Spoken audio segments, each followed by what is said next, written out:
all of you, welcome back to your home in the city.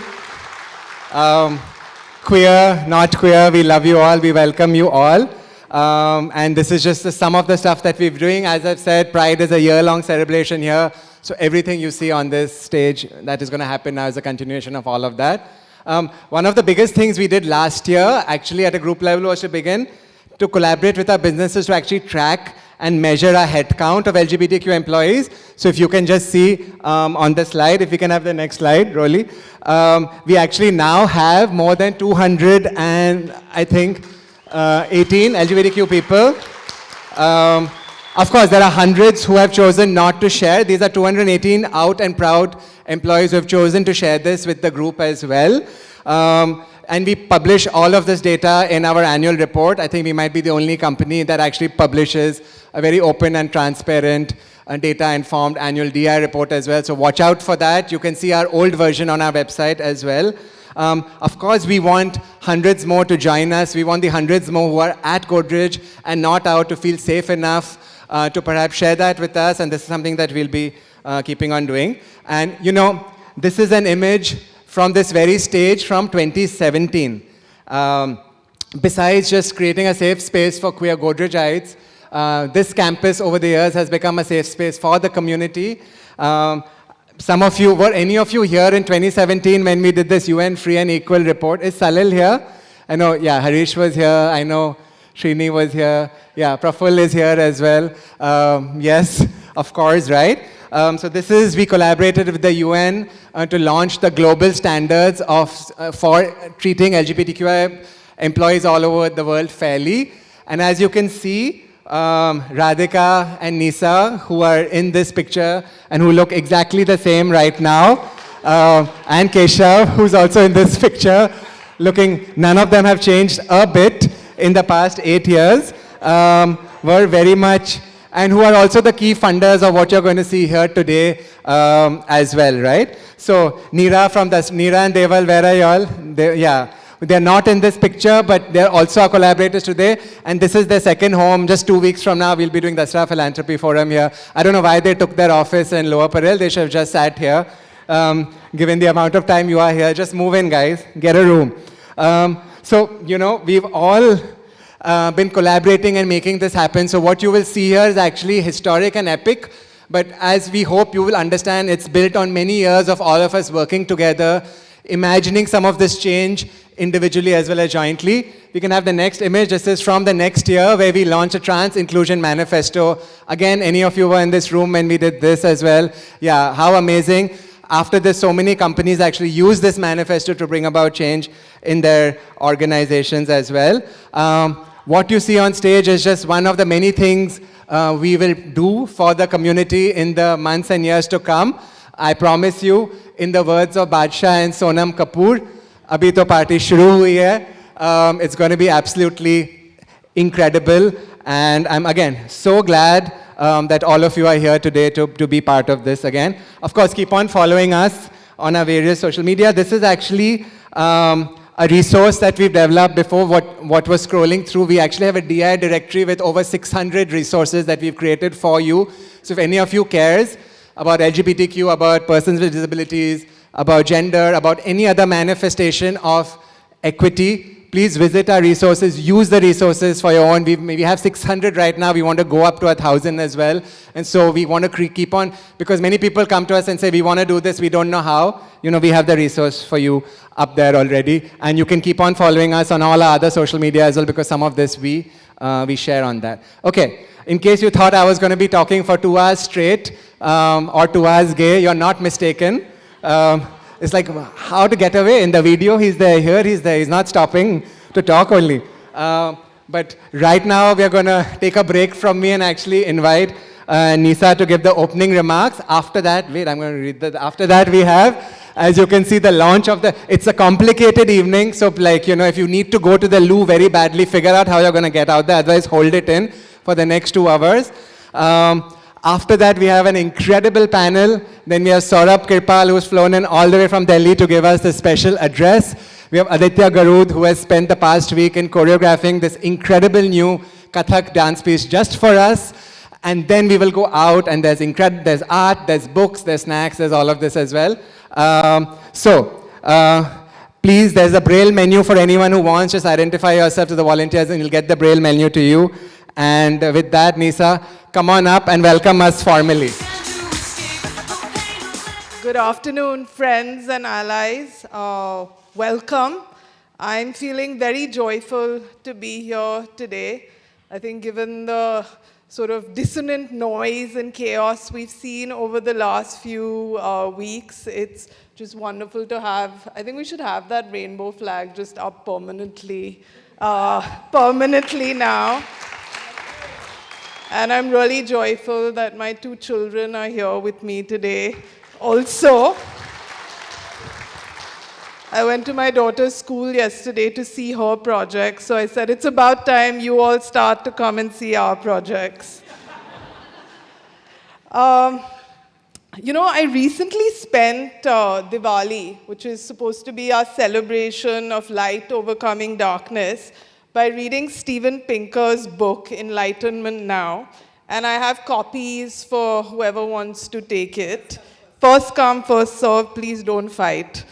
And he argues that the world has got increasingly better over the last 200 years because of the Enlightenment values of rationality, compassion, and universal humanity.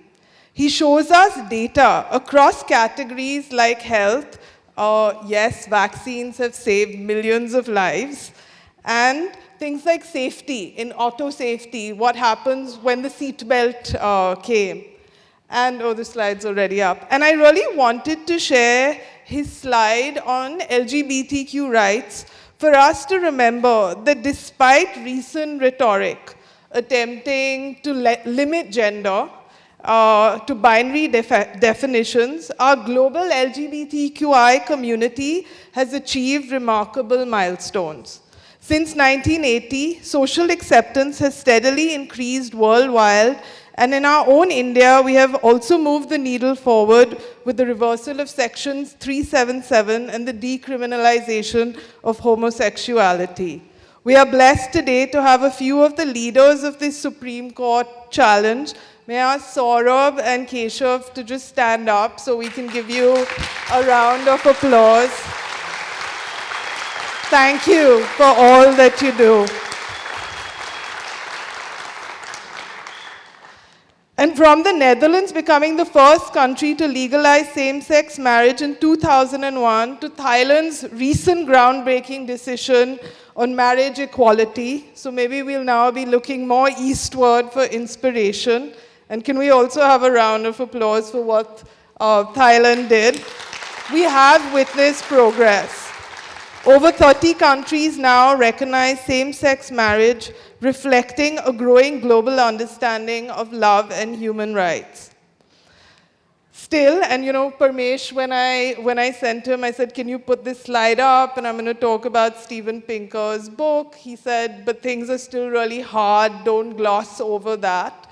And things are very hard, but I think I'm someone who really, really believes in this idea of progress, believes in this idea of bringing love to progress. And progress demands action, courage, and wisdom. And that's why we're all here today. I want to thank my very dear friend, Radhika. Radhika, can you come up? For her passion to leave the world a better place and for initiating the Pride Fund. I have a lot of gratitude for Dasra and my friends Neera and Deval for partnering on this fund, but also for being stalwarts of civil society for over a quarter a century. Thank you for everything that you do. You all must stand up also. Listen, I've been trained by Parmesh, get people to stand up, get them to clap. Come on, we need to celebrate.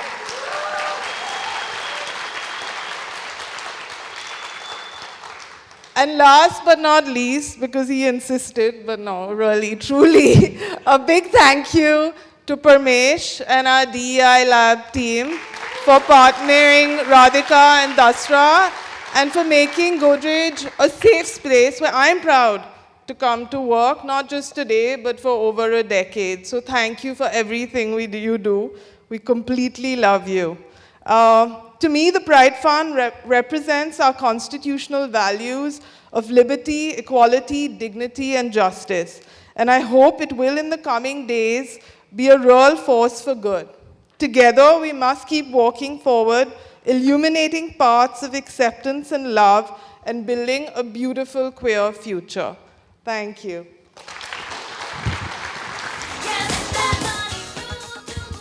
Of course, we have music when you come up and go down the stage. And of course, it's Madonna. Any Swifties in the house? We'll play Taylor Swift also at some point. Okay. With that, we move on to the second part of today, which is telling you about what this Dasra report is and what the Pride Fund is. We have Neeran Deval here, but from the Dasra team, I'd like to invite Ami, Yash, and Pratyaksha, and also to Radhika to come up on stage. The Dasra team, Radhika is on both teams, Radhika is on all teams. So first you learn about what the report is, which informed the Pride Fund, and then Radhika is going to take you through the Pride Fund, which is what we've launched now, and then we will move on to this year's grantees, and it's going to be super exciting. I hope all of you have taken pictures. I hope you're taking lots of pictures. Please tag us everywhere. Tag us everywhere, like, so that we can reshare it. Yeah, because, and I've said this millions of times, and sorry for all those who've heard it millions of times, in the words of the famous philosopher Rakhi Sawant, and I quote, "Jo dikhta hai, wo bikta hai." So please share, tell the world that we are here. Spread this message of love with everyone so that more and more people come to know and more people support us. With that, over to you.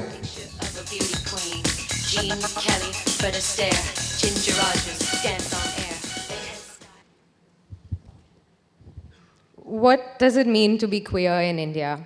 Countless things, a lot of things, and that's not what we decided to kind of do while we were going about this report. But instead, the team that has put this report together, a majority of us are queer ourselves, by the way, would like to emphasize resilience. How those of us who are queer have spoken truth to power at every turn in history while constantly negotiating and holding space for the joy of queerness.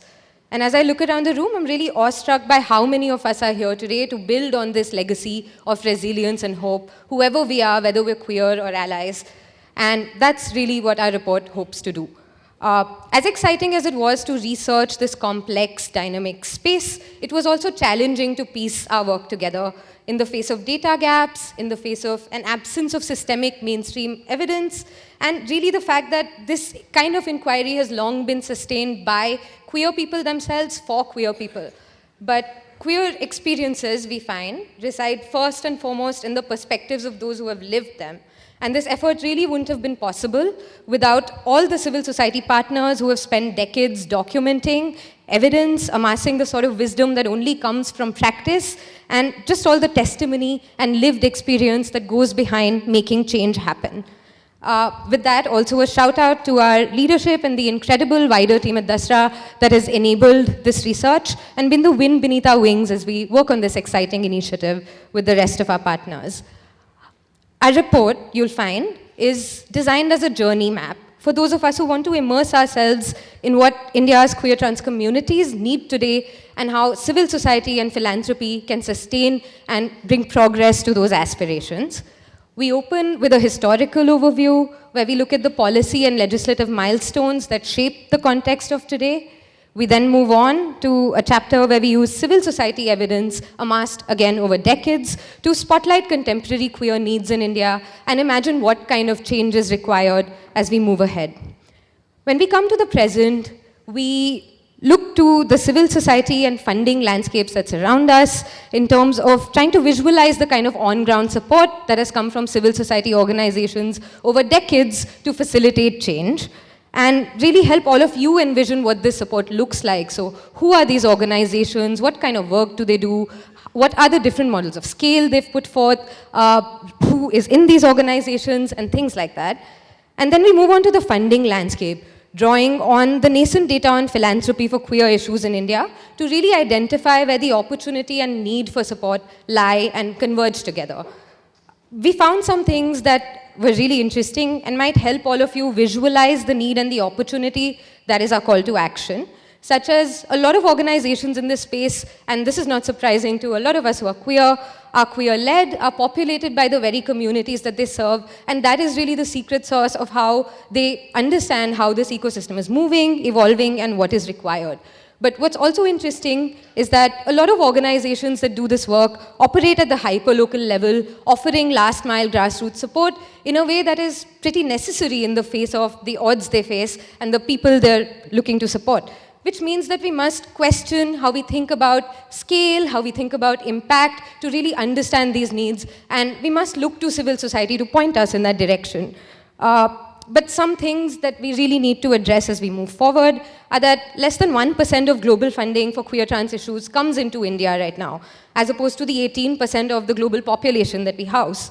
Or that indicatively we found that the funding that queer organizations are drawing on today mostly comes from international sources, even though a lot of organizations, especially smaller organizations working at the grassroots, are ineligible to receive such funding. And that is really the context in which we must imagine hope, but also the work that needs to be done side by side. I'm going to hand over to Yash to tell you more about how we envision that through our research. Thank you, PJ. A lot of what we discovered through the research report really overwhelmed us as a team. And I think it's because to behold decades of queer history in India as in tatters as you might find, given the kind of databases and the gaps that exist, and just the breadth and complexity of struggles that queer organizations, queer communities, queer individuals endure and continue to endure in India is overwhelming.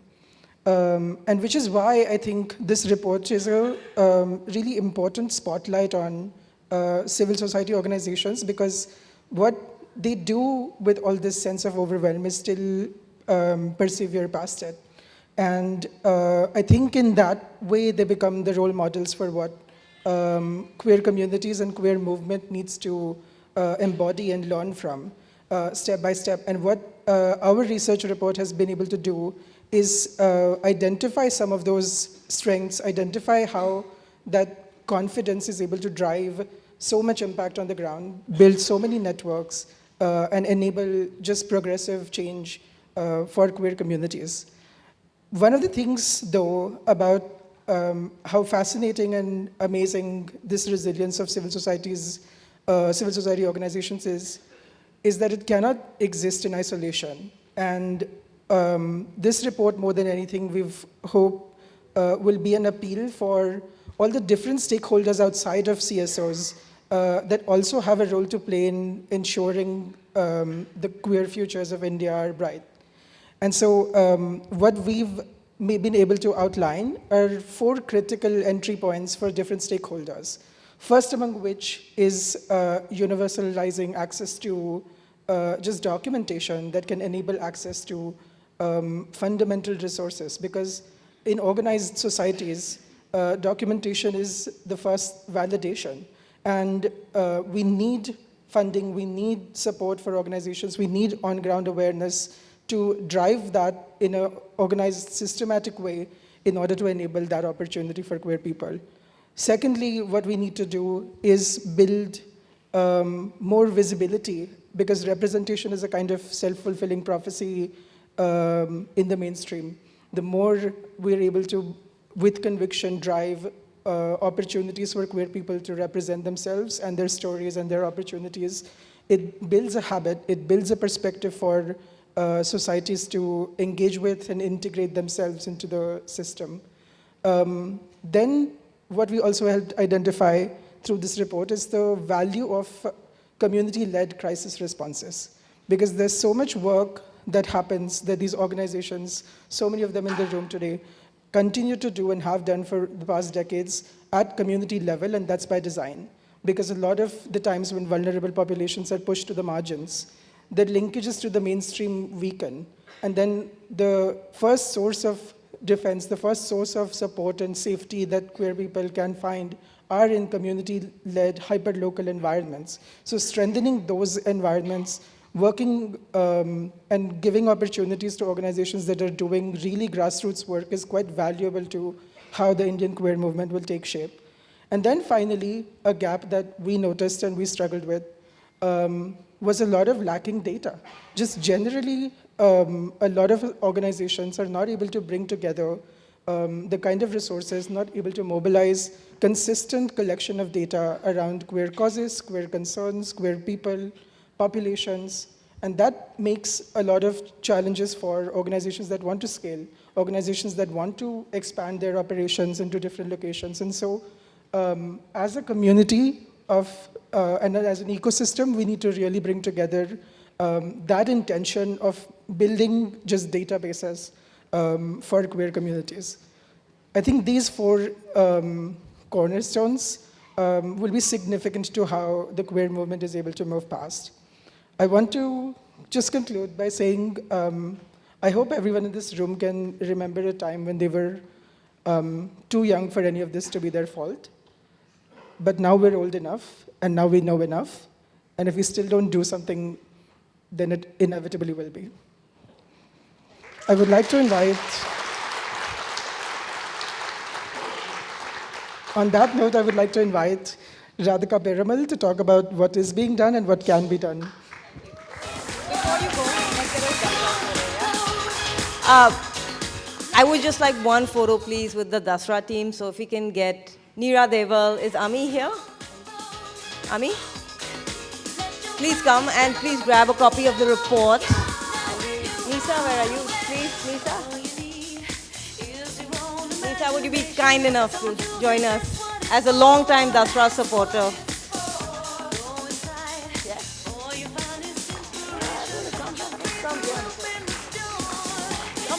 And everybody who worked on the research report, please.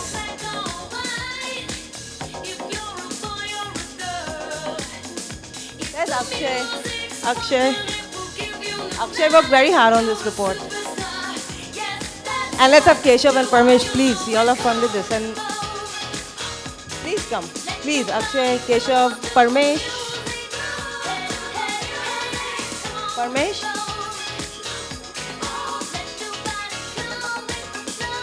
You there, Parmesh? You have Parmesh? Yeah. Just one photo with this. Grab a report.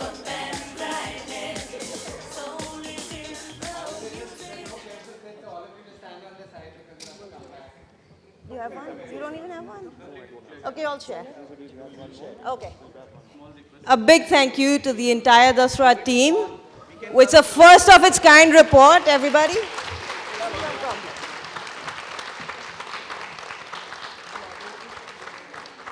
This has hardly been done in the world, let alone India. It's definitely the first of its kind. Please click on the QR code.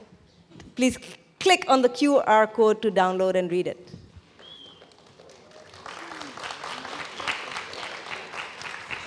Thank you.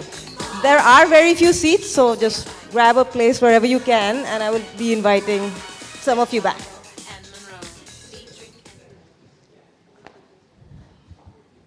Next slide, please. Next slide, please. Thank you. Hi, I'm Radhika. It's my pleasure to welcome you all here. Thank you, Godrej, so much. Thank you, Nisa. Thank you, Parmesh, for always hosting us as a community here. It really feels like home. I first came out to the media here in 2015 in this very same auditorium and changed my life. Changed my life. Thank you, Parmesh. So Parmesh said something very funny today. I'll repeat it. I was concerned that we would not run on time. So he said, Parmesh said, Radhika, we helped you come out on time. This show will also run on time. So I'm here today to talk about the Pride Fund. Why is it needed? What is it? And how is it going to be operated? So why do we need it? We need it because the LGBTQIA plus community in India is really, really running on fumes. I am so blessed, so lucky to be born into a privileged and progressive family, have a stable employment, have a beautiful wife that I've been together with for 18 years, Amanda.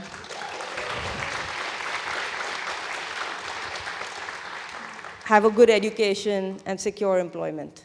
But most of our 140 million LGBTQI brothers and sisters in this country, because we reckon it is 10% of the population, live in a state of worry, concern, fear, anxiety, stigma, because they are not accepted, firstly, by the most important, which is their biological, their natal families. So the home, which is meant to be the ultimate safe space, is perhaps not a safe space for some of the queer community. Then when they go out to school, they are perhaps bullied or mocked for not fitting in with the heteronormative culture.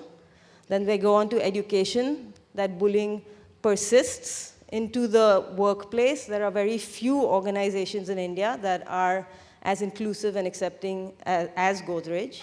And then if medical issues happen, there's little recourse to the state. If violence happens, there's little safety or justice at the police station.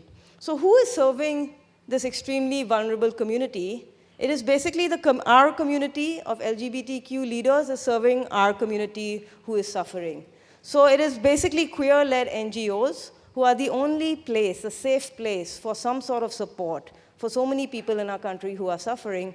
And the Pride Fund exists to galvanize resources, to raise resources and awareness for those queer-led NGOs that are serving our communities who have no other place for safety and support. And why do we need it? Because it is desperately underfunded and underserved. Our communities needs, we are just not treated equally as everybody else. And our community members who are here will talk much more about the challenges they face in the panel we're going to have, but we are not treated the same. For example, same-sex marriage equality was a big disappointment, and many of us care about it. Not everybody in the community, though, cares about same-sex marriage equality. Other people care about livelihood.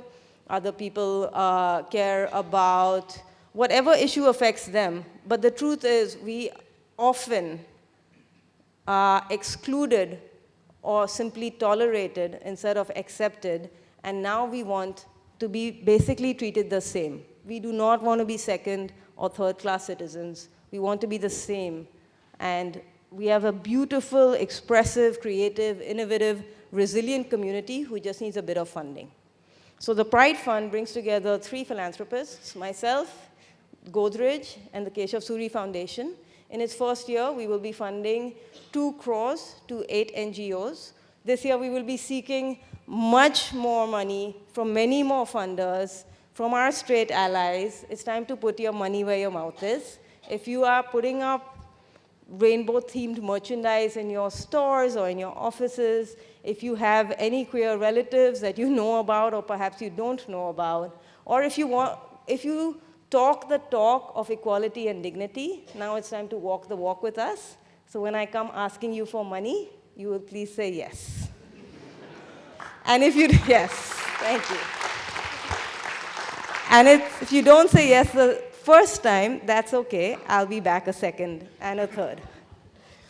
So this is why we need to do it. What we're going to do, I've explained. And the how, if you could just go to the next slide, please. So the how is also important, because this is the first time this is being done in India. So this is the first time in India where we have actually very mature philanthropy foundations, CSR policies and committees, and individuals who give generously. So philanthropy is mature in our country, but there has really been very little attention paid to the LGBTQI community. In fact, only 2 of the top 50 donors in India regularly give to this cause. Of the international funding available in the world for queer issues, India gets only 1% of that, despite us having, let's say, 20% of the world's population. So if Indian donors are not giving, and foreign donors are not giving, and foreign donors' situation looks challenging right now, I feel really it is the need of the Pride Fund is for 3 queer philanthropists to come together to say we are doing this in a strategic, structured, and systematic way, and get other funders to join us so that next year the second cohort of the Pride Fund will have far more than 2 crores, and we can give far more to more than 8 NGOs. So that's the hope. I'll be coming and asking all of you, and if you say you don't have money, that's okay. I'll say, that's okay. Who do you know who has money? Give me the number. And the final thing is, how did we select these 8 NGOs? I want to reassure everybody that it was, A, very rigorous, difficult, but I think we've done it correctly. We had a selection committee panel that met in person. Before that, Dasra did a lot of work, sent out requests for proposals to 50 organizations, received 29 responses, which then the selection committee, which consisted of a good cross-representation of our community, including lesbian, non-binary, trans, and gay men. We got together, we had a long discussion based on our criteria. We are looking for queer-led NGOs that work outside of the main 2 metros of Mumbai and Delhi, that work in regions that address intersectional issues, and that work with the most marginalized community, offering basic shelter, safety, support, access to justice, access to medicine, and many more. So this is how we've done it. We are going to learn. It's important to us that our first cohort does well. We're going to be working closely with them in the year ahead. And this is the Pride Fund consists of multi-year patient funding, which means any commitment we make, it's for the next 3 years. So it's 2 crores per year for the next 3 years. And that allows these NGOs who are doing exceptional work for the community to not be so worried about the next month or the next 6 months, because at least they have some security, which allows them to focus on their work of serving the community rather than always worrying about fundraising. So thank you for your time and attention. Thank you for coming here. Thank you for supporting the Pride Fund. Please amplify it. We are not here just asking for money. We are also here asking for awareness. And with that, I'd like to please give the mic back to Parmesh, who is going to invite, so I'll stay on stage and Parmesh is going to invite everybody back. Okay, very good. I'm so excited. Okay, audience, thank you. For those who are standing at the back, if there's no place in the stairs, at some point you'll have to go to the spillover room, but I think till now we're okay. Yeah, you can come in front also if you don't mind hanging up close. You can ask the panel questions first if you want to sit here on the floor. It's cool and it's very relaxing. For those who want to sit on the floor or practice the yoga. Until then, what I want all of you to do while we announce the first grantees of the Pride Fund is to clap loudly and celebrate their work. Okay? So here we go. The first grantees of Pride Fund. Organization, when I call out your name, come up. Basera Samajik Sansthan. Please come up on stage. Ramkali, where are you? Deepshika Samiti. Everyone just come up on stage, yeah. Vikalp. Sappho for Equality. Sappho for Equality. Karna Subarna Welfare Society. Ya All Youth Network. Chhattisgarh Mitwa Sankalp Samiti and Payana. You can learn more about their work in the report. You can check out their work online, it's incredible. Yeah. Keshav, Radhika, us. Now Nisa and Dasra folks, come on back again. Nisa, one more, yeah. With the fundies. Yeah. Okay. Guys, we have to hold the reports. We have to get pictures taken. Some of you who are in the panel just hang on. Everyone else elegantly go back and listen to everyone, okay? Everyone listen to Madonna crooning Vogue while you take all our photos. Not to choreograph this too much, but I want all of you to take Dasra team, please come on. Everybody, unfortunately, we don't have enough time for each of these 8 exceptional NGOs to introduce themselves, but there will be an amazing rainbow-themed high tea after the event. Please hang around, ask questions, make connections. Let's give everybody who's come here a warm Mumbai welcome.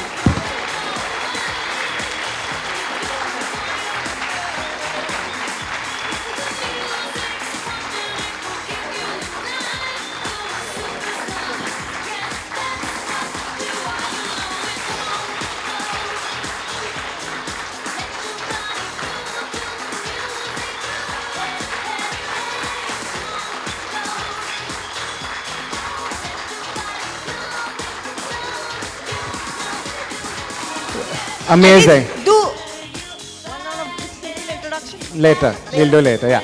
Everyone, thank you. We Thank love you. you. Thank Everyone, you. you're going to hang out with everyone later. Dr. Aqsa, Chandini, Keshav, Maya, and Radhika, stay. Just grab all those chairs and just keep this one for me. We are going to have an amazing panel, and I'm going to tell you about our wonderful panelists. But before that, once again, I want to thank all these amazing community organizations. This whole afternoon is about serving your purpose. I hope many of you, as Radhika said, have brought your checkbooks. If not, we accept online, we accept anything. And you don't just have to give 25 lakhs or 1 crore. You can give 5 crores and 5 lakhs also. If it's your money, we'll take it for the community. So thank you. Also, you don't have to give the fund. There are so many organizations. You can give the organization directly also. Yes.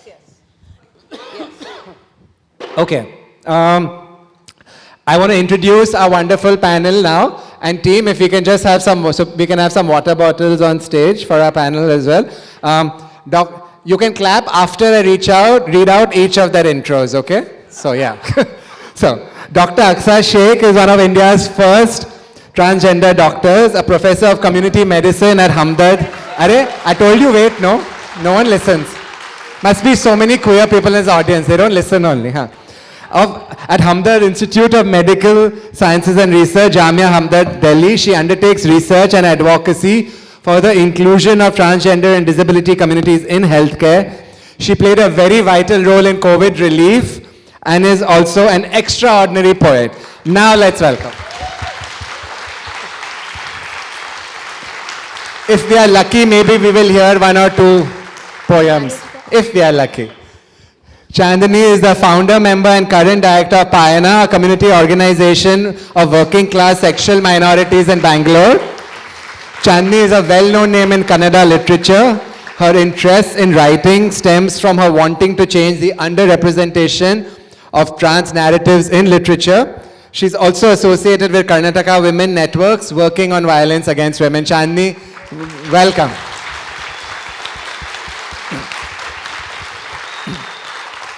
In between both of them is Keshav Suri, who is the executive director at the Lalit Suri Hospitality Group and the founder of the Keshav Suri Foundation, whose mission is to embrace, empower, and mainstream the LGBTQIA plus community. He's also chair of the FICCI task force on DEI. And when he's not busy doing these very important things all day at work in his office, you can find him at his nightclub Kitty Sue, which is all over the country, which has revolutionized the drag scene in our country as well.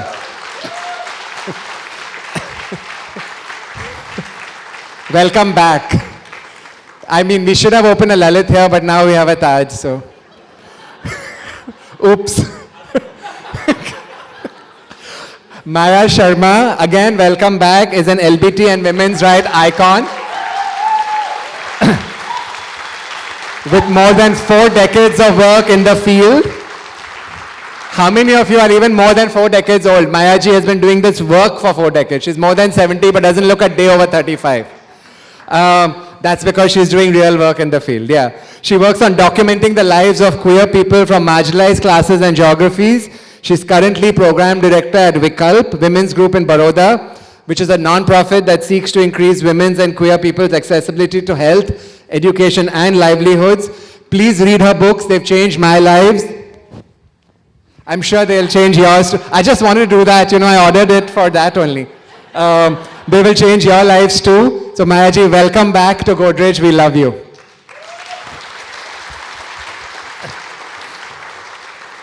Last but not the least, Radhika, whom you've heard so much about, the visionary behind today, the business leader, philanthropist, and LGBTQIA rights advocate. You know about her at VIP. You also know that the moment she came out on this stage, her share price went up tremendously. And then she made so much more money that now she's giving to the fund and so on. Actually, everyone who's come on the stage has done very well. So,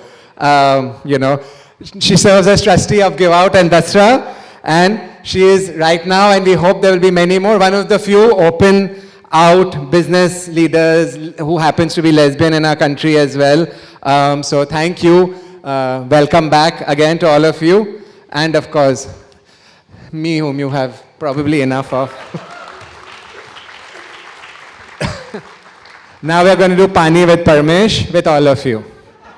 So, I'm going to ask basically there's 3 questions. I'm going to ask the funders why y'all are giving. I'm going to ask the fundies, not why y'all are getting good, but why y'all want, what you want to accompany the money that you're getting.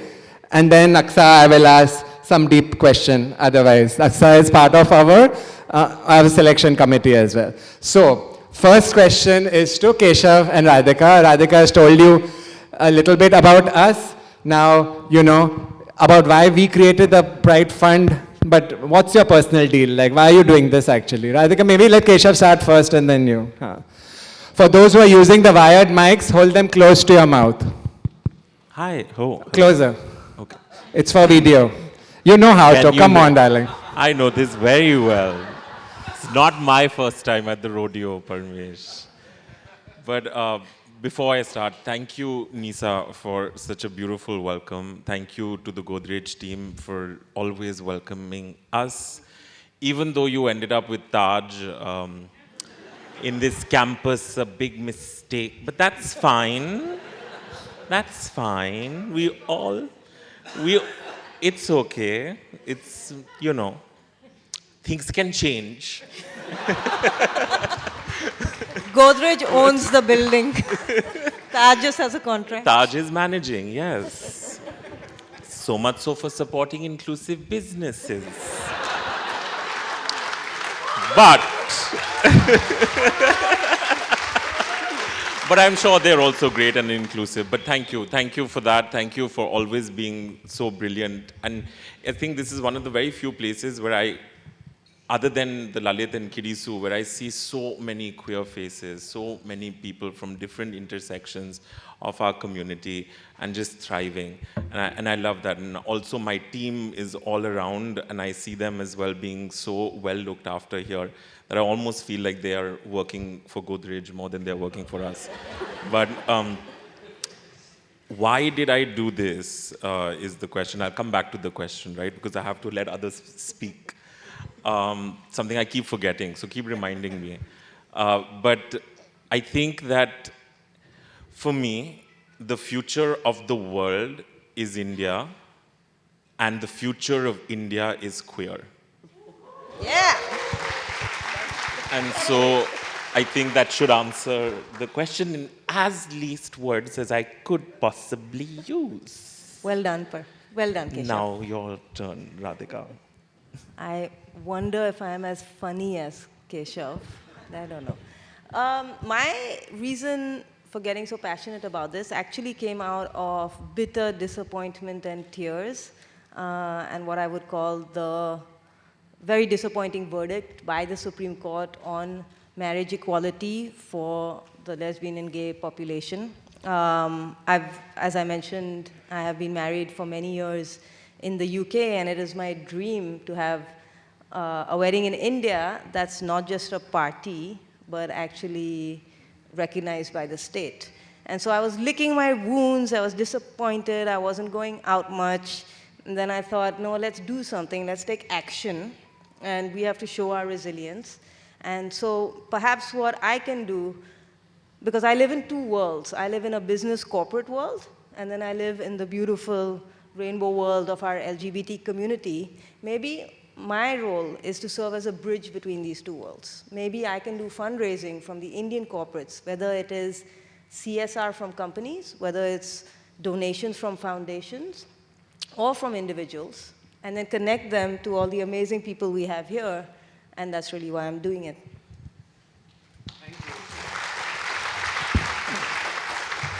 Maya and Chandini, my next question is to both of you, because both of you have created organizations which have been so vital and have served our community so much. So it's 2 questions. How have you seen support for these organizations change over the years?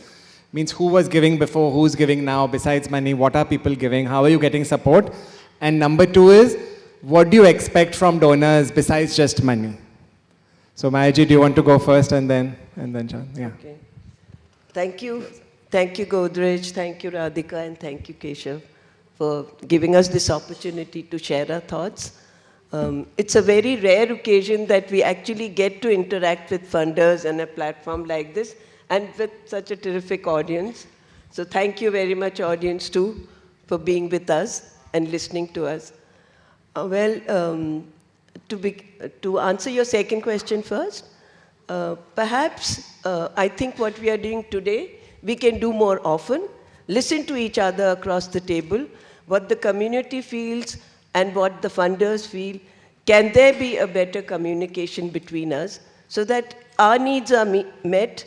I think because here, at least the funders are all queer, they would be able to understand better and perhaps reduce this class and caste differences, this urban and rural. Can we do it together is what I think and I expect. I'm thinking, should I tread troubled waters?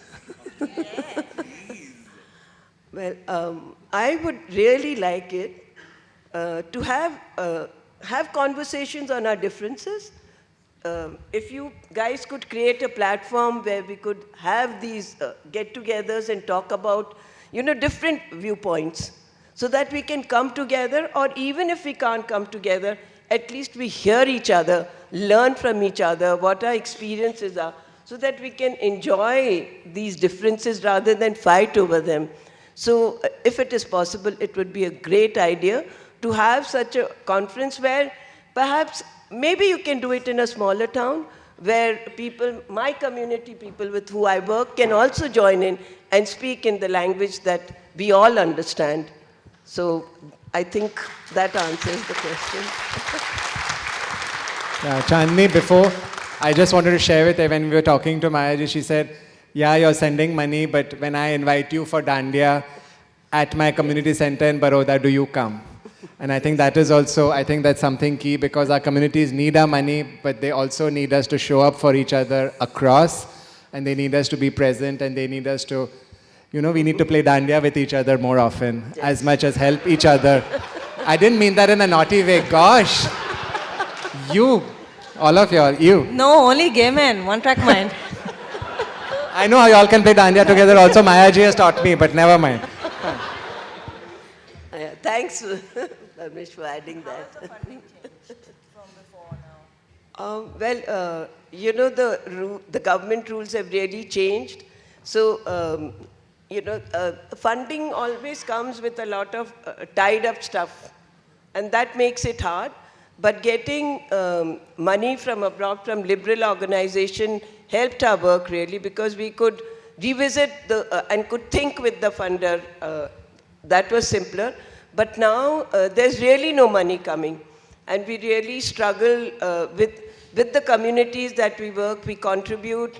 And so there's a lot of change in funding in terms of reduction of the money. And ironically, because we have been in the field for so long, we have really expanded our boundaries as well as the numbers that we reach.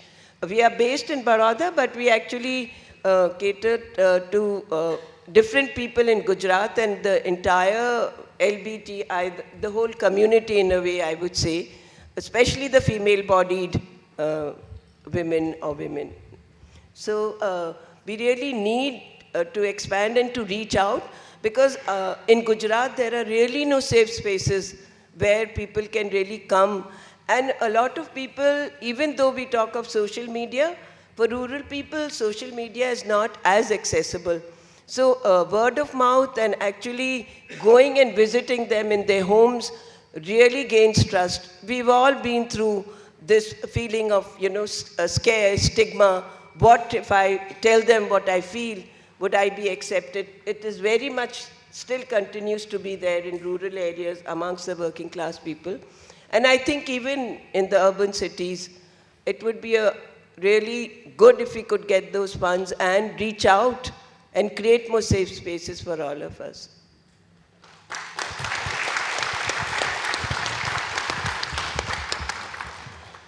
थोड़ा हिंदी में पूछना please.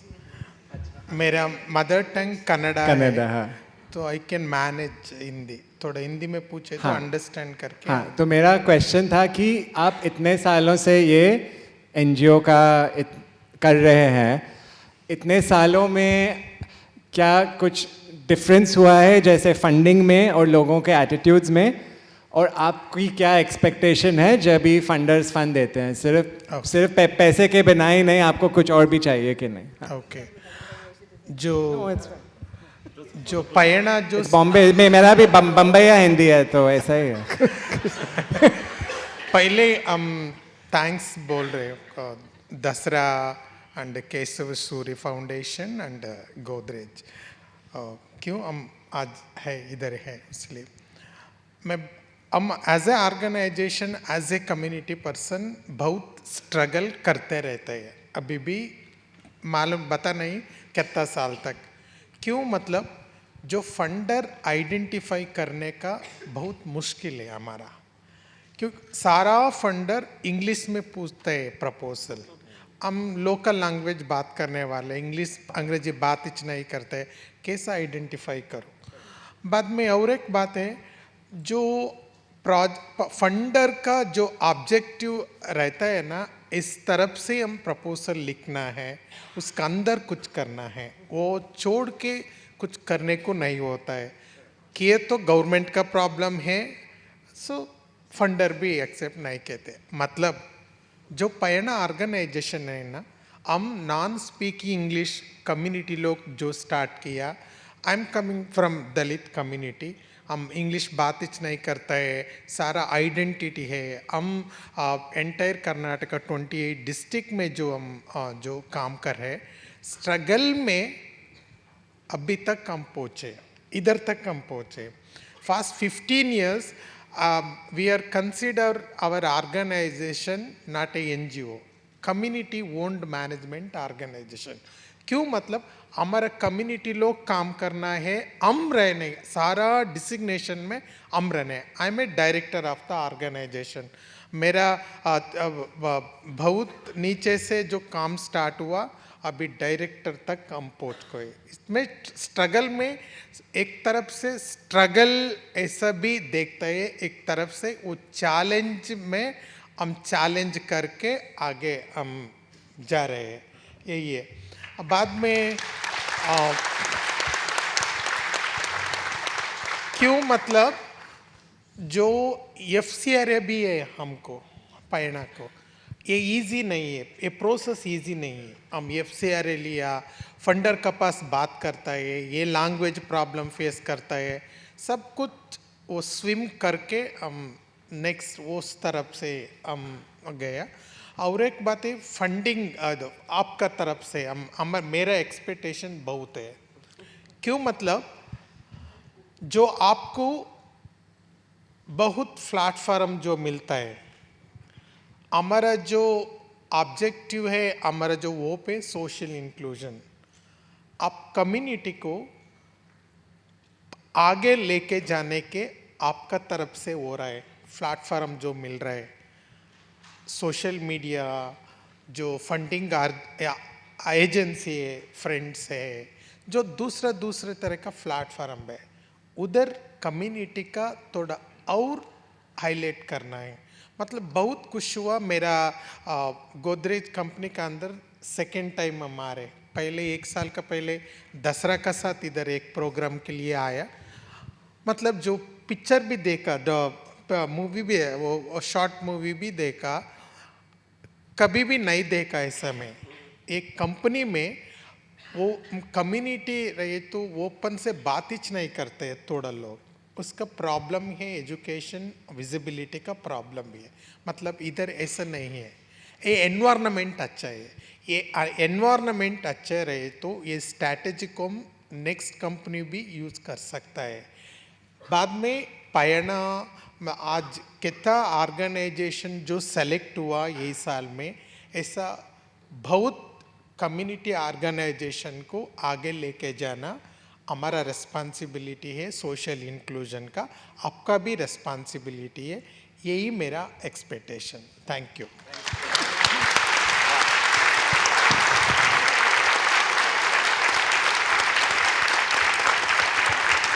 Thank you. Thank you, Chandini. Dr. Aqsa, I want to ask you, as a rock star, as our selection committee member, trans healthcare was something we couldn't talk about even a few years ago. Now we are finally able to have that conversation through your work and that of so many others as well. I want to talk to you about whether you think something like this Pride Fund will help galvanize support towards queer issues that have been underfunded so far. Both Maya and Chandini spoke about we need so much more than just money. We need support. We need that visibility. It's our responsibility. But what about the issues that have been funded so far as well? And how do you think the Pride Fund might help open those up too?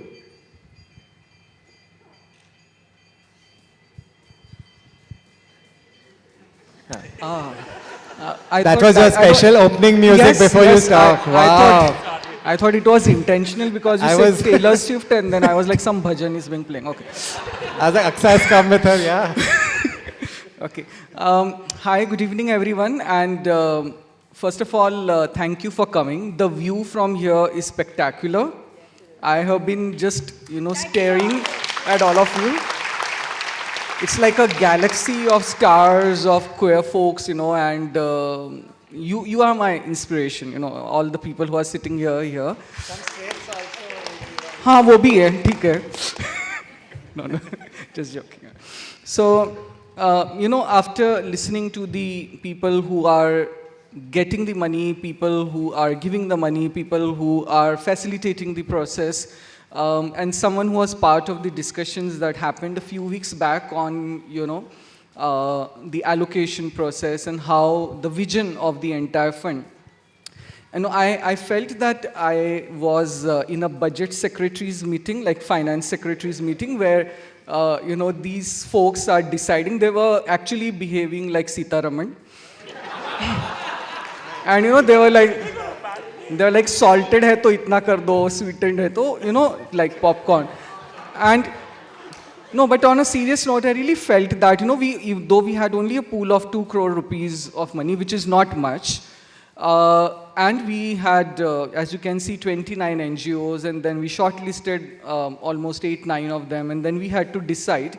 It was a very difficult choice, but it felt like, we do have some resource, and we want to ensure that in this first year, we do something that gives a proof of concept, and then we have more funders come in, and show some kind of success over there and get more people to sign checks.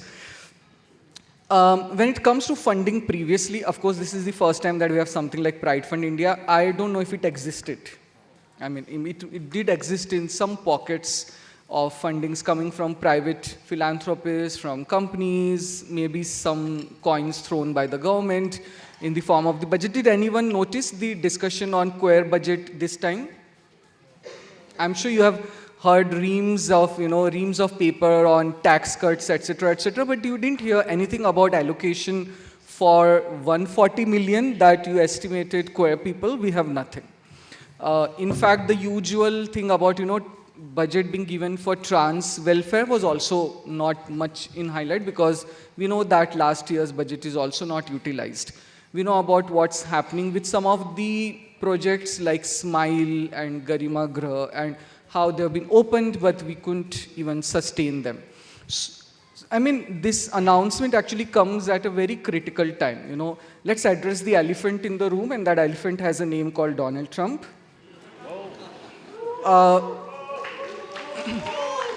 And even though, as you could see from the stats, it's like only 1% of the queer fund coming to India, and of course, if you calculate only around 1,000 crore rupees that came from the US agencies, which is of course stalled now, it just shows that how we are, depending on that minuscule amount, but that minuscule is also too much for the community. And especially, targeting the trans individual, the migrants, etc., is something, or for people who are receiving HIV medicines, and to stop that was extremely cruel, and that was a very gloomy news that came. And amidst that, the news of the Pride Fund India launch, and then a seed money coming in, and then we hope that it just multiplies year on year, is something that gives me a lot of hope. And I think like today's day is really a milestone for more achievements in terms of financing the organizations that are working on the ground.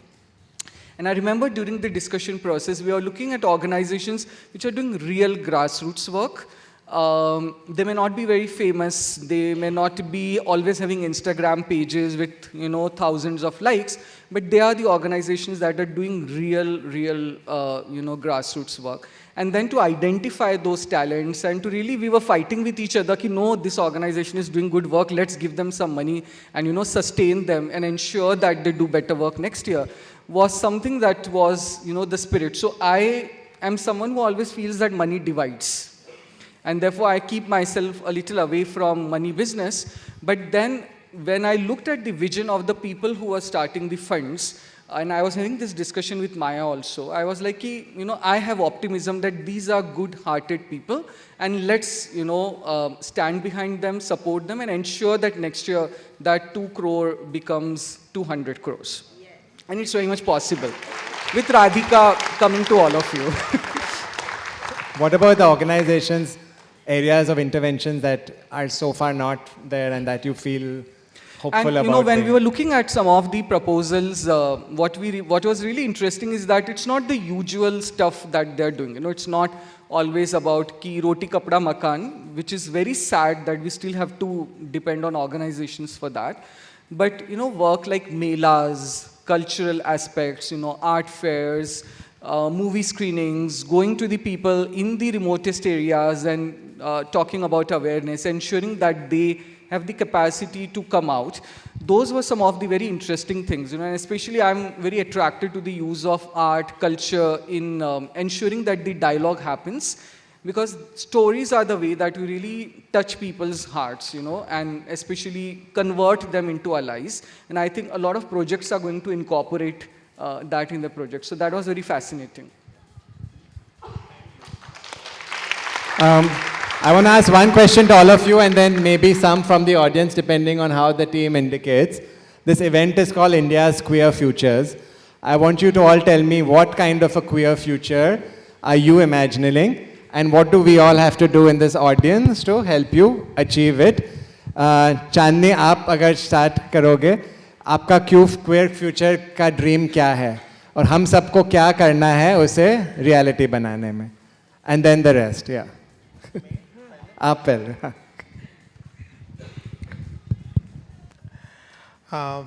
मेरा आप जो पूछे ना यही time पे मेरे मन में एक ही आंसर था, मेरा ये ट्रैवल का एक्सपीरियंस, जो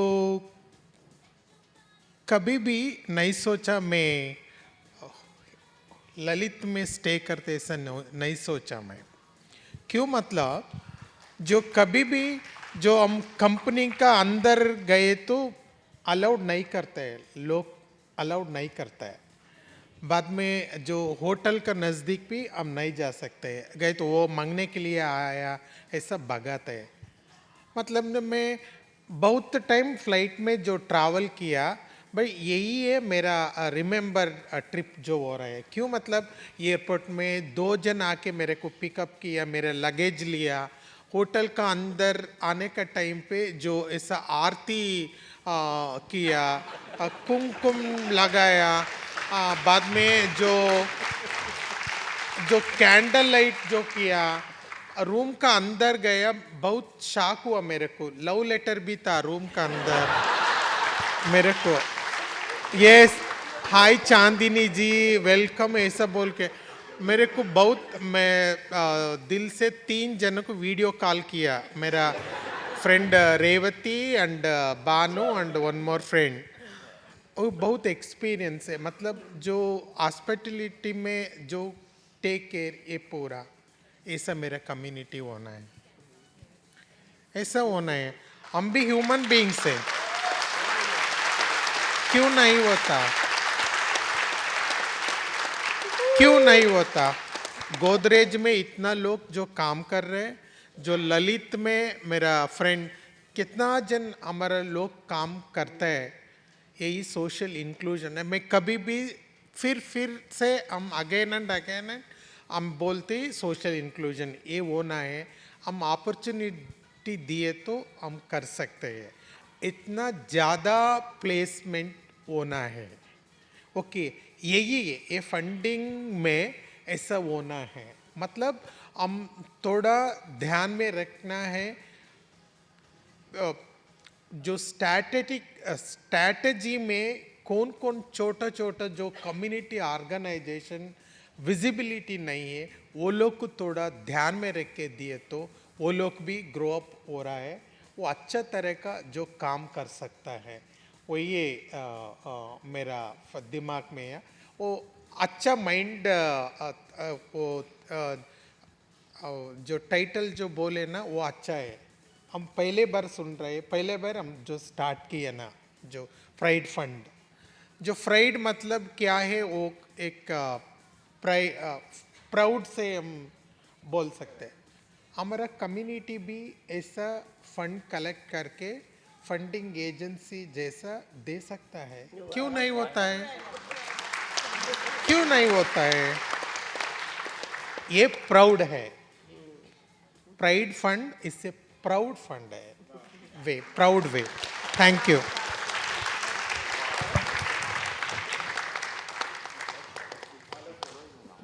All of you.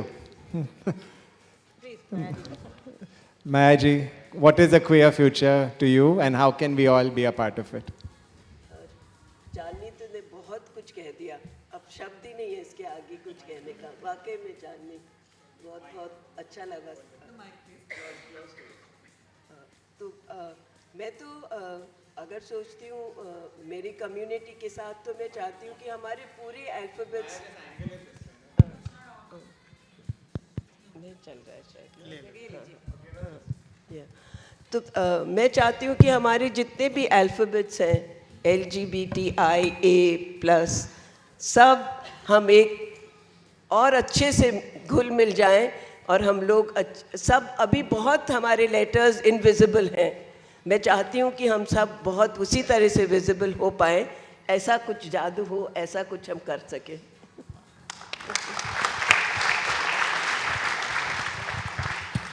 I dream of an India where you can be a lesbian colonel serving in the army, where you can be a gay primary school teacher, where you can be a gay High Court or Supreme Court judge for sure. We are waiting for you, sir. Where you can be a trans politician, where you can serve your country and be proud of how the country treats you. This is my future for India. I thought about it, I didn't say that. Keshav, I'm going to ask you to go next. I mean, they speak so beautifully. I sometimes just feel like as if I'm an imposter sitting here. Just listening to how fantastic you speak, how you speak, and Aqsa, I can't believe it. Okay, sorry, closer to my mouth. I think for me, the queer future is sitting in this room. I think it's all of you. I also want to just throw this out there, and through this fund, we want to shed light. A lot of conversations happen about the future, but not a lot of conversations are about the present and the past. And it's our past that shapes the present, that informs the future. And I think that we have to also look at us in this moment and see where we are, whether it is in terms of rights, whether it is in terms of our own future. Not enough is being shed, in particular in our community, about old age shelters or old age homes or homes that would take care of us, especially when we grow old, when we are not given the option of having a family. And I think that this report, whilst it says about the future, it also includes the current and the past. And a lot of the legends of the people that have fought for our community are sitting in this room and continue to do so. And also the future are in this room too, hopefully getting inspired. And I want really a time when everybody that is in association or in our orbit to say that we're all queer and not say that we're gay or lesbian or bisexual or straight, that we are queer. And listen, being heteronormative, like I said, is boring. Why would you want to do that? Let your kids come out and somebody say, oh my God, you're straight? It's not your fault. You were born this way, and I'm so sorry that I made you basic. So that's the future I want. Thank you. And Aqsa, the last word. Yeah. You know, when I think about future, it's equivalent to hope for me. I am a very hopeful person, of course with a pinch of caution. I think India's future is very hopeful as a queer country. And I say this because in the current times, you know, we have a country which is okay with gays but doesn't want trans people. We have a country which actually funds trans surgeries but gives capital punishment to gays. Yeah, it's Iran. And then we have India, which is somewhere in between, not here, not there. But yeah, I think looking at, you know, the group of people who are here in this auditorium today, I feel it's possible to achieve, you know, to become actually the Vishwa Guru. I'm borrowing this phrase in terms of queer rights. I mean, we have had Made in India, now let's have Pride in India. Yeah. And when people go to Bangkok to become made whatever, I said I had my surgery in India, so I'm actually made in India. Well done. Maybe we should give this idea to our, you know, ministers that they were promoting medical tourism. Maybe we can promote queer health tourism also. And you can, of course, have a hotel there. The next manufacturing boom. Yeah. Having said that, you know, I have been here since today morning, and I can't help but realize that I'm in a place which was made by Parsi industrialists who came to India as a persecuted minority and maybe needed initial support, but now they are the ones who are, you know, supporting other marginalized groups. So I imagine a future where queer people right now need NGOs, but then there's a future where we support, you know, other marginalized groups. And it's totally possible. It's totally possible. And I just want to give one small anecdote. Some of you may be aware of this, that during the lockdown which happened, you know, when we were supplying foods, giving rents to people, to students who were stuck, etc., I, as a trans person, decided that I'm not going to do welfare work only for trans or queer people, but for everyone. Because I wanted to give out this message that trans people are not just, you know, the representation is typically that we beg on the streets, but that we can also be the people who are doing crowdfunding, and we are providing support. And we did crowdfunding of 75 lakhs of rupees and provided funds to cisgender people. And I think that is something that is the future that I imagine. And on Parmesh's request, I have a poem on hope. It's in Hindi Urdu, so bear with me. It's also about breakups. So in case anyone needs this prescription, because I'm a doctor who prescribes poetry. वक्त लगता है मेरी जान. In case you need translation, I can. Yeah. वक्त लगता है मेरी जान किसी से मोहब्बत होने में, किसी पे भरोसा होने में, किसी का ख्वाब बनने में, किसी का हमराज बनने में. वक्त लगता है मेरी जान किसी की खामोशी पढ़ने में, किसी के लहजे समझने में, किसी की रूह तक जाने में, किसी को करीब लाने में. वक्त लगता है मेरी जान किसी को न याद आने में, किसी को भूल जाने में, किसी को माफ़ करने में, किसी से आगे बढ़ने में. वक्त लगता है मेरी जान. And this is for all the hope that we need. वक्त को वक्त देना पड़ता है, वक्त के साथ चलना पड़ता है, क्योंकि वक्त को काम करने में वक्त लगता है मेरी जान.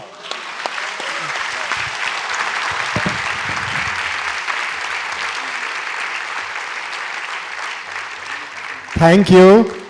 Now, I don't want to be between you and Saurabh Kirpal, so I'm going to take the ghastly liberty of saying no questions. I mean, how can you after this? But after Saurabh and while Aditya is prepping for his incredible Kathak performance, if we have questions, we will take questions for the panel and for Saurabh. So I will ask my panel to elegantly get down. I think your seats might have gone. So find a place somewhere. All of you can clap and...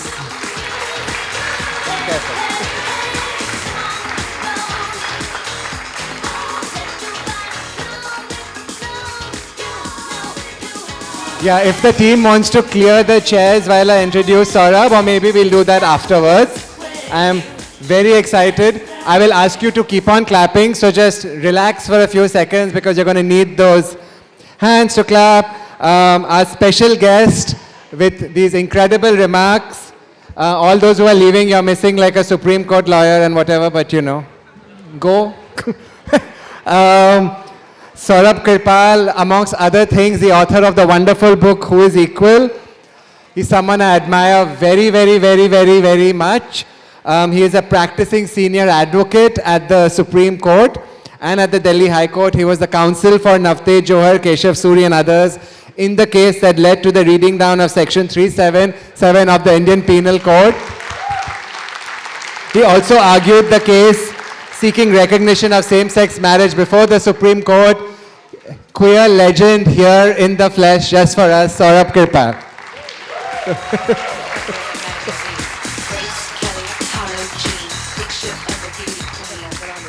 Yeah, I think I walk around and then if I forget anything, I have my notes right out there. It's tough to put a senior counsel out of words. But after hearing all these amazing poems, speeches, talks, I really feel I should keep this short. And partly also because I know I'm standing between you and the rainbow cupcakes that are waiting in the high tea room. So I'm going to keep this short. While I was thinking about this speech, I came across this internet meme. I'm sure you must have all seen it before. It was new to me, which says that India is not for beginners. In India, we do everything big. We heard before that we have 140 million queer people. That's more than the population of Maharashtra. That's more than the population of a large number of countries, and it's almost half the population of that beloved country of everybody these days, the USA. But if we do everything big, I'm sad to say we also do discrimination very, very big. I don't want to put facts and figures and bore you too much with this, but just remind yourself that 4 out of 5 gay men have faced violence, both sexual and verbal.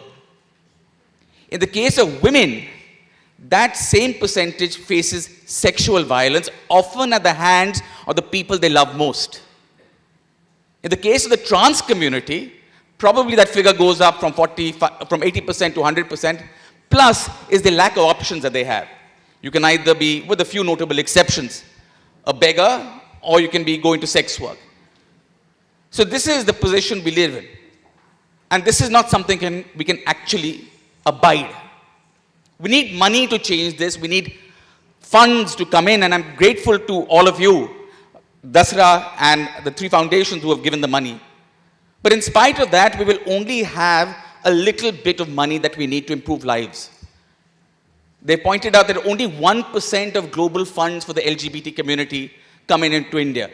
With 140 million people, that's nothing. That's not going to help.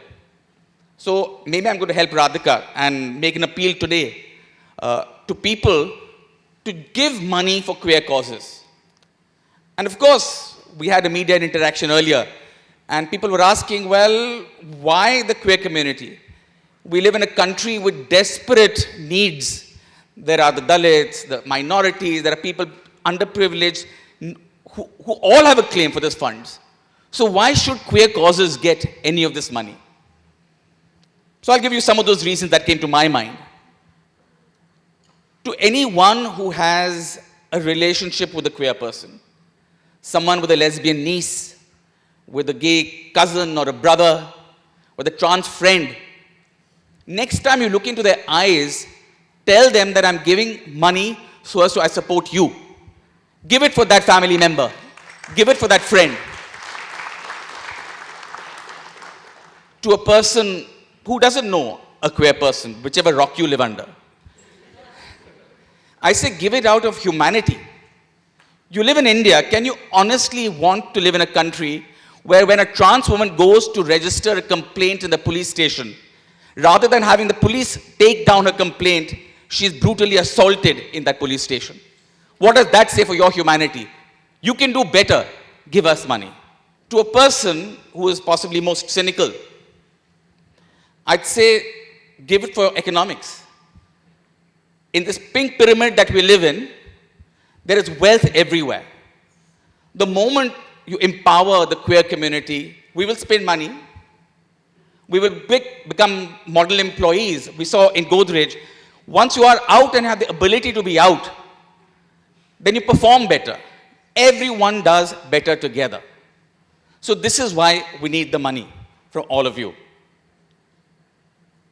And to the queer community, I say, the one message I have for you is that it does get better. But it's going to get better only if you fight for it. It's not going to get better just any which way. I was thinking, when I was a young adult, I could never have imagined that I'd stand here in front of all of you and speak. I was petrified, I was bullied, more by my own emotions than by anybody else, but there were plenty other people as well. So that's what my experience was. But here I am today speaking in front of all of you. Things have gotten better. Of course, that is the case. But we have a long, long way ahead as well. We are now in the 76th year of our republic. We celebrated Republic Day a few days ago. And I saw columns and columns which were coming in the papers about how we progressed as society. And I kept on thinking about how little progress has affected and come to the queer community. But things have improved. I remember a time when it was a crime just to be a queer person, when the very act of loving someone would have put me in jail. But today, because of all the amazing work that these grassroots NGOs have done, and we all stand on the shoulders of giants, some of whom are in this room, we can breathe free in this country. But that's not enough. We need a lot more. And since we're talking about the queer futures, I had to ask myself, will it get better? And the answer is yes, it will. And this is not some madcap idea that I have. I've traveled around the breadth of this country, speaking to the young people of this country, the college-going, school-going students. They don't have the prejudices that a lot of us old folk do. They have hope in their hearts. I remember when the marriage equality case finally came, the verdict came, I was devastated. I was heartbroken. I couldn't believe that this happened to me. This was a court I used to go to. I thought they will have my back, they will look after me. Instead, I came back home with a slap on my face. And I believed that this country would never, ever consider me to be their equal. But just after that, judgments upon judgments from various high courts started coming, protecting the rights of the queer community by recognizing the right of queer couples to live together. So I have hope. 5 judges of the Supreme Court may have made a mistake. I'm sure 1.4 billion people of this country are not going to fall into the same track. So what is it that really makes us special as a queer community? We go through life with so much bitterness, discrimination, hatred. People would think that we would just be bitter and negative and unhappy. And instead, we're not. We throw the best parties, we dress really well. How is that the case? It's because we have resilience. And we have resilience because we have community. Community is each other. We all look out for each other. Maya was talking earlier about divisions. Yes, we also, as a community, have our differences. But differences does not mean that we can't come together in our fight for equality. Because all we're asking for is a little bit of money from all of you people. Because a little bit of your money will take us a long, long way. We don't ask so much. We're only asking for our dignity. Surely, no one can dare deny us that. So open your hearts, open your purse strings, give us the money, and then I don't have to say anything other than India's queer future is sitting here. One day, every person who's trans, as Chandini said, would be able to enter any place she wants to without being looked down upon, without being questioned, without being judged, without having a prejudicial look at it. Every young queer kid in school would not fear for their very existence because they're queer. They'd be able to come out to their friends and laugh and be happy with the same rights that every one of us take for granted because of the humanity inherent in us. And finally, I hope one day that, we bandy about this constitution nowadays everywhere. But maybe some of those prophetic words in that preamble, justice, equality, dignity, freedom, fraternity, these don't just become words that some judge or some lawyer in some court is looking at, but they become part of our lives. It's time that this preamble, this constitution of ours, doesn't stay in the rarefied echelons of senior counsel's words or judges, but it comes into the hearts of every single Indian. It's only then that we'll be equal. Thank you.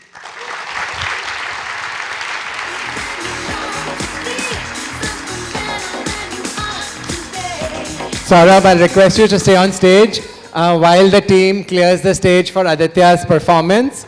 If someone has a question that we would like to ask, welcome back.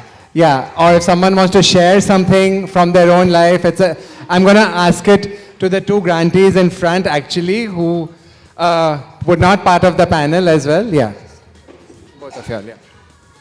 Yeah. Okay, this is more like a comment.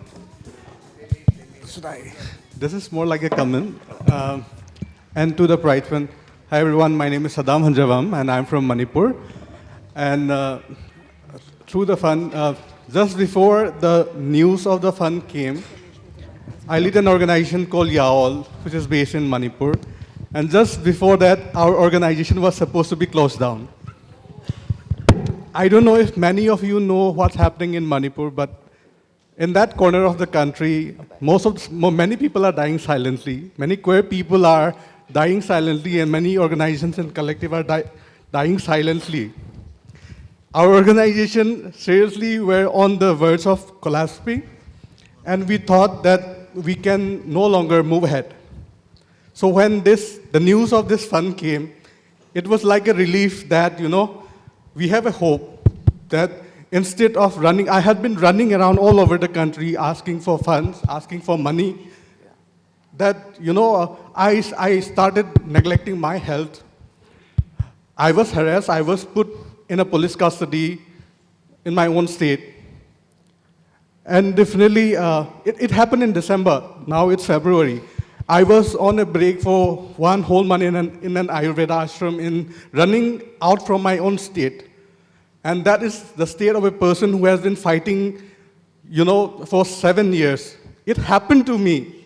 I have a privilege of language, I have a privilege of so much of things. It happened to me.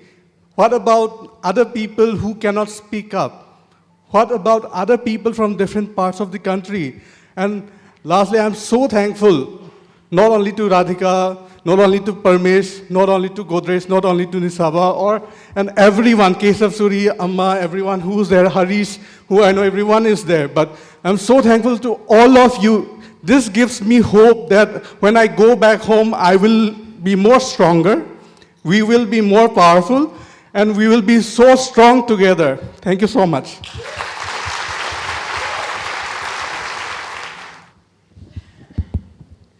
Hi, my name is Avinab and I am from West Bengal. Just a few thoughts about the Pride Fund and some of the work that can be done in future. So very recently we have started collecting data from across the LGBTQ community, mostly at the very grassroots level. Primarily what we understood while speaking to the government, the only thing we hear from them, आपका number कितना है sir, आपका number कितना है? But then we also, couple of years ago, I was sitting at the Department of Health and Family Welfare, where we talked about there are mental health issues, there are other issues of trans and queer individual, and then the government official was saying, "Ke nahi, now to we are dealing with malaria and dengue." But then I told them, "Ke malaria and dengue also affect us. I mean, it's not just ke affect cis-het people. I mean, like, we are also equally affected by malaria and dengue. But then we don't see the access to health care, the challenges we face in accessing healthcare services." So anyway, so we are collecting data from the trans and queer community in West Bengal. We are now 1,500 plus, basically asking that the demographic data, the kind of question that has been asked in census, which are not being asked to us, right? Okay, what type of house you stay at, blah, blah, blah. So while collecting the data, we are actually collaborating with the grassroots organizations led by trans and queer individuals. The picture is not that bright there. Unfortunately, the picture is very, very, very, very dull and scary. Let's accept and acknowledge the fact that we are sitting here primarily because of the tremendous work done by the grassroots activists and leaders, both from the trans and queer communities. Without the foundational work, none of the NGOs now who are accepting money can sustain.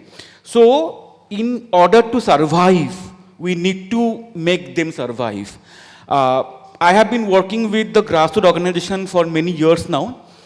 Would you believe in West Bengal there are like at least one organization exist in each district, at least one, led by trans and queer individuals. So that gives around like 40 plus organizations in West Bengal. Only 2 or 3 of them have FCRA. And only 10% of them could raise 5 lakh a year. So I remember the discussion we had with Deval a year ago, that we need to have a fund which talks about supporting the grassroots trans and queer communities, because number one, somebody talked about resilience. What is one thing you understand about entrepreneurship? That is resilience. Entrepreneur, of course, they need to understand the market, they need to understand the business, they need to understand how to raise money, how to market their product. But if they are not resilient human beings, they cannot sustain a business. They have to stick to the failure as well, right?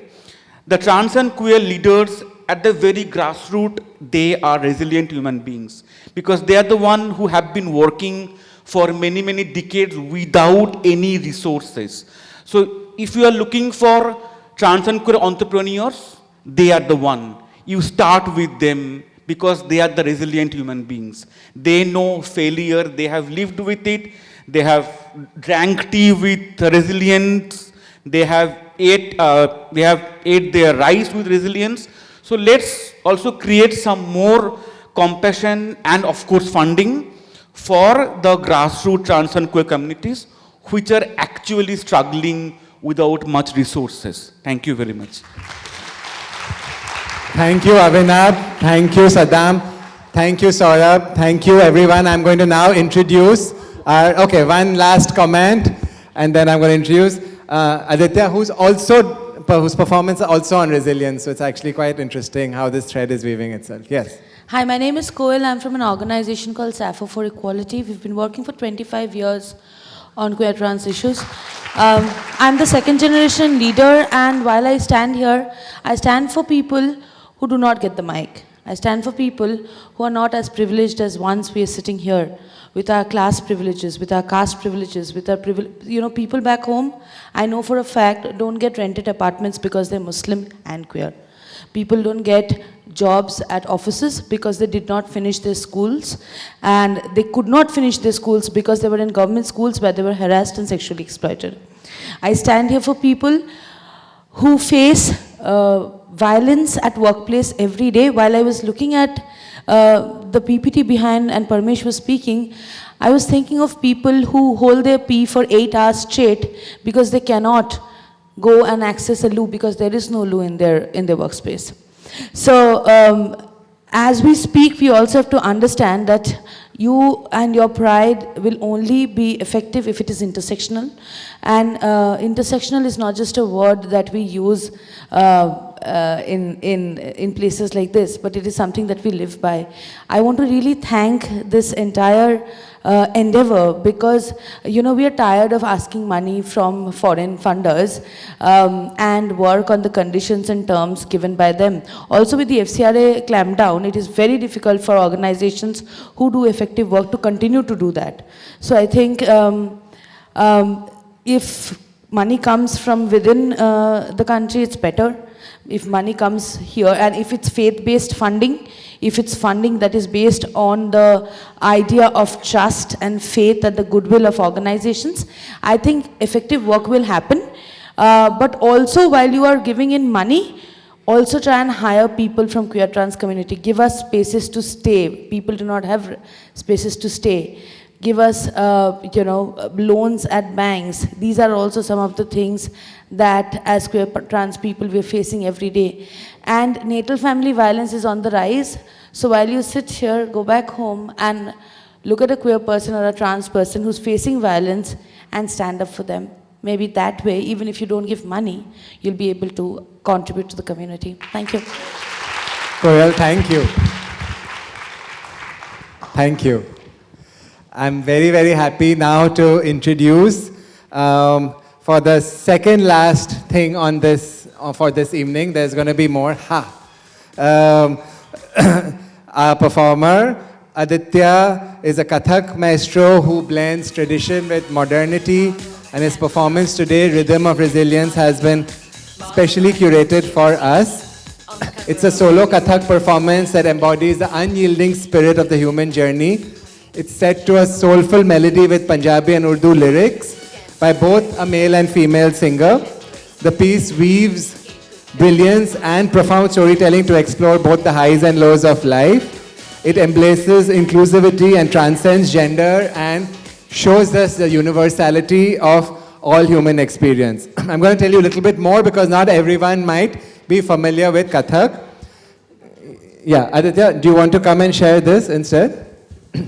You come, it might be better. No, yeah, everyone, Aditya Garu.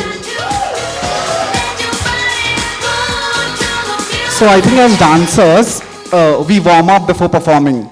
And I just came here when Saurabh was speaking, and I think I'm cognitively warmed up for the performance, because this performance has come with a thought, with experience. So I stand here today not just as a Kathak dancer, but also as a queer affirmative counselor. And as a queer affirmative counselor working with queer and trans individuals, teaching trans individuals Kathak, I think there are a lot of learnings. And the question that I stayed with often is there hope? And if there is hope, where is it? And what are we holding on to? We are very strongly holding on to something, and that is why we are showing up every day. What is that? I think the answer only came, which the word was highlighted here, resilience. And this piece, Rhythm of Resilience, talks about that. It was composed in a Pakistani space where the lyrics are Urdu and Punjabi, but it eventually talks about, I'm content with myself, I am who I am, I'm unapologetically going to embrace all my pains. But let's let go and keep moving.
जब सुख का सागर छलकेगा जब अंबर झूम के नाचेगा जब धरती नगमे गाएगी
कुछ ना जाना मस्त होके गावा दुनिया राजी करके कमले फिर भी चैन नहीं आना सारी खुशियाँ मिल जावन पे बीच के रह जाना सारी खुशियाँ मिल जावन पे बीच के रह जाना तेरे बस में कुछ भी नहीं है दिल में समझावा तू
Thank you so much, Aditya. Thank you.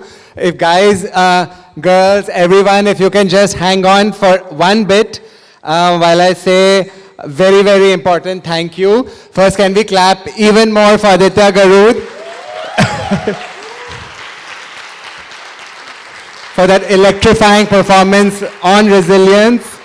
Please check out their work online. Aditya runs an incredible Kathak dance academy as well, so please follow. I have a couple of announcements which I want you to listen for. So while you go and have snacks and mingle, we have an incredible art exhibition by Aravani Art Project. It's an exhibit which is in the cafe area as well, so please check it out. We have incredible queer food as well that I'm going to talk. What is queer food? You'll see right now very soon. The Aravani Art Project painting which is here is up for sale. So if you're not giving money to the Pride Fund, at least buy some queer art. It's only for a couple of lakhs. Or do both actually, abundance, why either or. Buy the art and support the fund as well. Until then, if you have a few hundreds of rupees to spend, buy our queer books. These are cheaper. But what you get is many of the authors are here over here, so who will sign them for you as well. We have a little bookstall section up for you as well. Now, here is the snacks menu, just to give you an idea what queer food looks like.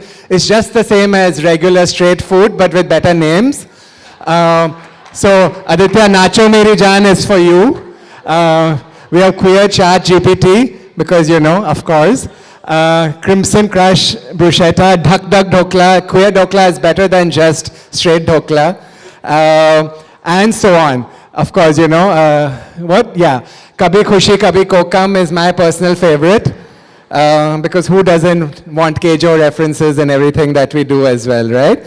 So, a few more announcements. Watch out for a new podcast from our lab. It's called India Included. Huh, you thought you had enough of me? No. On the radio also now. Shudder.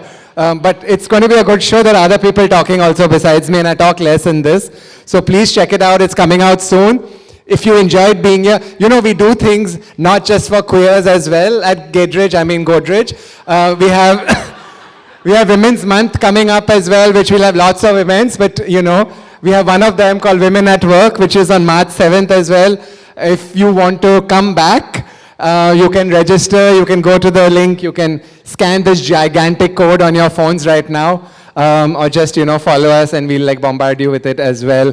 Lots. Now I want to say lots of thank yous, and please clap loudly for everyone. Wait, when I say that, thank you. To Dasra and the KSF teams, and for Radhika for being incredible. We've loved doing this together, and it's going to be more and more epic in the years to come. To all the organizations and representatives who are here, to the grantees, we love you. Thank you for doing this. We're going to be here together again in the years to come, making the queer futures into queer presents.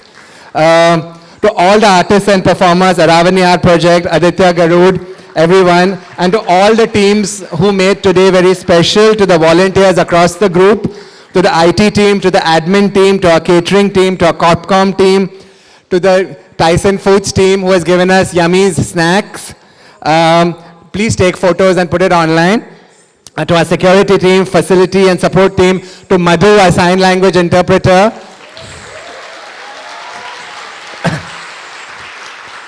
To all our external collaborators as well, from Westland, Yoda, Penguin, to Harshad and his team for doing videography, to the fantastic photographer. I don't know if you know Zoya Lobo, the legendary photographer, has been taking our pictures all evening.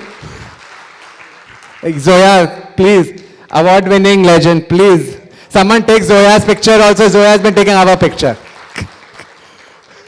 As well, again, hope to see all of you again really soon. Until then, get up, very elegantly make your way towards snacks, towards the art, towards the rainbow flag you might want to take pictures against, and mingle with each other. Lots of love. See you again very soon.